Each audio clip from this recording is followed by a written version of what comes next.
Nessa semana, a morte do estudante Marcos Delefrate completou 10 anos, gente. Eu lembro dessa história, hein? Poxa vida, mas 10 anos já se passaram. O estudante Marcos Delefrate estava entre os mais de 20 mil manifestantes que foram às ruas para pedir melhorias no transporte público. O empresário Alexandre Shisato e a ex-namorada deixavam o supermercado em um carro blindado. A manifestação estava ali do lado de fora. Ele simplesmente avançou com o carro blindado em cima dos manifestantes. E lembro bem que naquele vídeo mostrava ele dentro do estacionamento, todo mundo saindo para um lado e ele quis sair para o lado em que tinha a manifestação. Pois é, gente, Delefrate e outras 12 pessoas foram atropeladas. No início do ano, a defesa do empresário pediu à justiça uma revisão criminal. A princípio, o empresário tinha sido condenado a 64 anos de prisão, mas no final de 2021, o Tribunal de Justiça de São Paulo decidiu pela redução e ele deve ganhar a liberdade condicional em dezembro do ano que vem. O pedido protocolado em fevereiro pelo Wagner Simões, advogado do empresário Alexandre Shisato, deve passar ainda pela análise do Tribunal de Justiça. Se aceito, o empresário que já foi condenado responderia por um crime considerado menos grave. Primeiramente porque ele agiu em legítima defesa e, se isso não for considerado, ao menos a gente quer que seja levado em consideração que se tratava de um homicídio culposo decorrente de um crime de trânsito. É uma das tentativas, né? A modificação da capitulação do delito, porque nós entendemos que não ocorreu um homicídio doloso, ele não tinha intenção ali de matar ninguém. O que ele queria era apenas sair dali, porque o carro dele estava sendo atacado por aquelas pessoas que estavam em volta.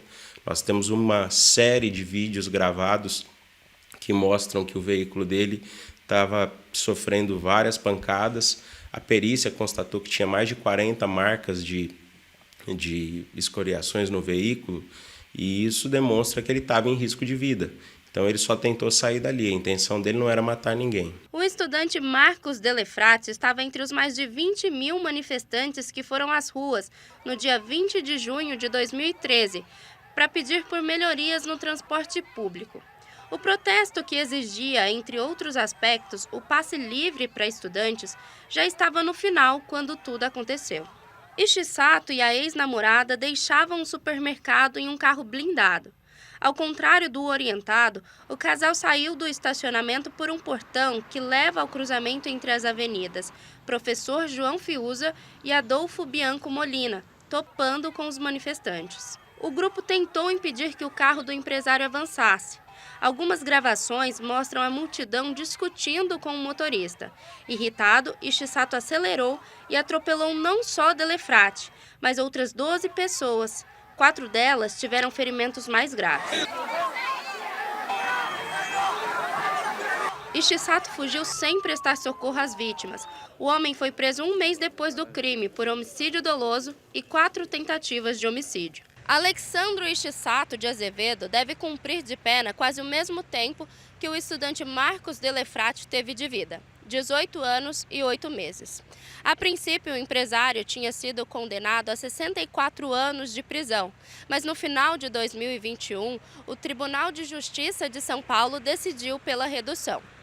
Para a defesa, Shisato deve ganhar direito à liberdade condicional em dezembro do próximo ano.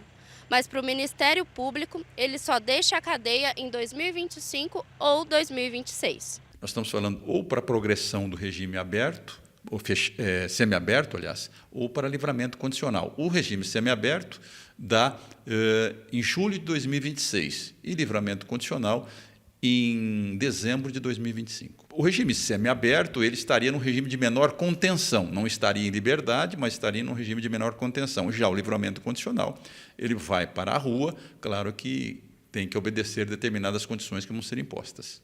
Para a defesa, o empresário passará a cumprir pena em liberdade antes do previsto pelo Ministério Público, porque o cálculo que é feito pelo advogado de Shisato considera a possibilidade de remissão de pena. Agora, no final do ano que vem, ele já tem direito à liberdade condicional.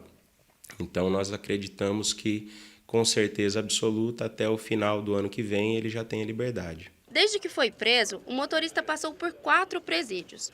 Durante a estadia em 2 deles, o empresário prejudicou a progressão do regime ao cometer 2 faltas graves.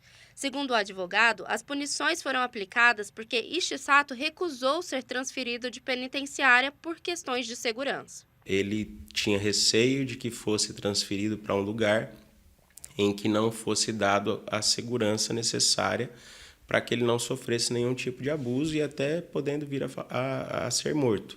Então, ele queria uma garantia de que a transferência dele seria para uma penitenciária que existisse esse seguro. Porque, de fato, a maioria das penitenciárias, dos centros de progressão de regime, eles não têm essa ala de segurança. Então, ele ficaria muito exposto e isso poderia fazer com que ele morresse.